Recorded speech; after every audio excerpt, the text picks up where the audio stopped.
À la suite d'une political action réussie et une fois qu'elle a été payée, un référendum à propos des termes contenus sur la carte de political action est tenu.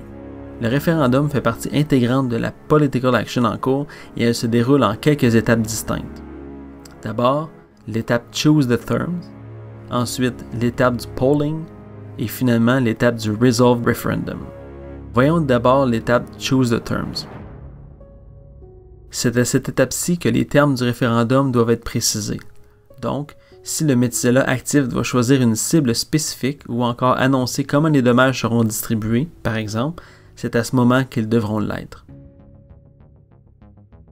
Ensuite, les vampires vont s'exprimer en faveur, en défaveur ou s'abstenir à propos des termes proposés. Les métiers peuvent faire voter librement leurs vampires, mais ne pourront pas changer leur voix après coup.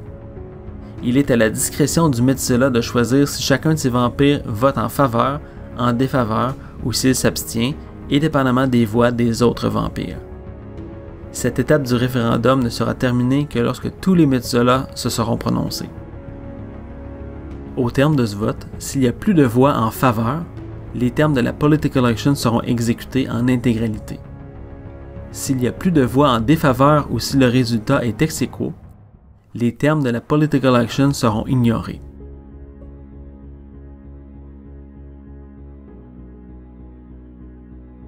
D'abord, un référendum débute toujours avec au moins une voix en faveur des termes. La carte de political action en elle-même vaut une voix. Chaque Methuselah, sauf le Methuselah actif, a la possibilité de brûler une carte de political action de sa main pour gagner une voix supplémentaire. Le possesseur du Edge peut s'en départir pour gagner une voix dans le référendum.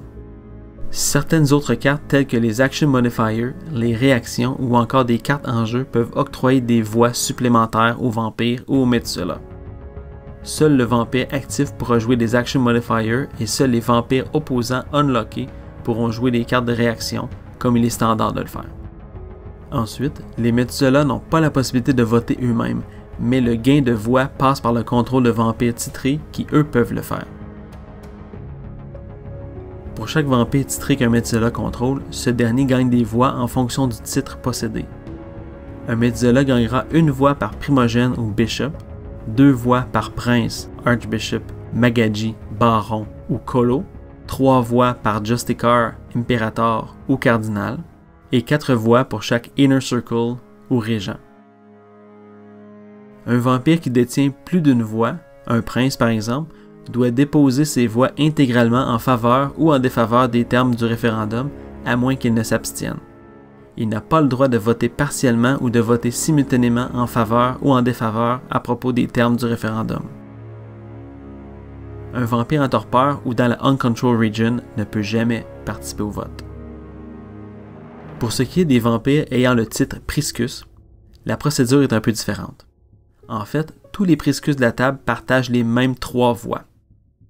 Pour savoir comment les Priscus voteront, ils doivent d'abord procéder à un sous-référendum qui se déroulera de la même manière que le référendum principal. Lors de ce sous-référendum, seuls les Priscus peuvent voter et chacun ne déposera qu'une seule voix. Chaque Priscus doit impérativement voter en faveur ou en défaveur du référendum principal. Un Priscus ne peut s'abstenir. Au terme de cette consultation, s'il y a plus de votes en faveur, les Priscus déposeront en groupe 3 votes en faveur du référendum principal. S'il y a plus de votes en défaveur ou si le résultat est ex aequo, les Priscus déposeront en groupe 3 votes en défaveur du référendum principal.